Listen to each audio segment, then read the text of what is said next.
In this tutorial, I'll show you how to create this image by using Blender and Stable Diffusion XL. I'll use a basic primitive mesh to create a simple prototype scene for the Stable Diffusion.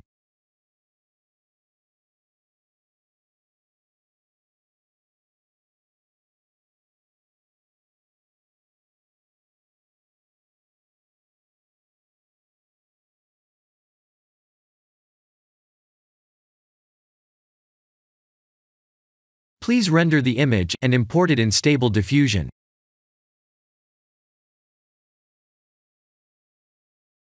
I'll share the full prompts in the description below.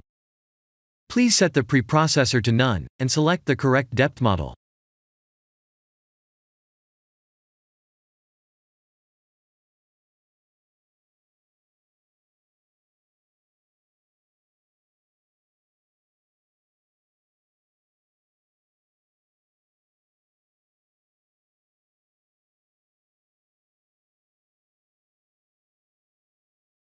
Now that the AI knows what we need, let's send this result to image to further enhance the details.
This is the end of the tutorial. Thank you for watching.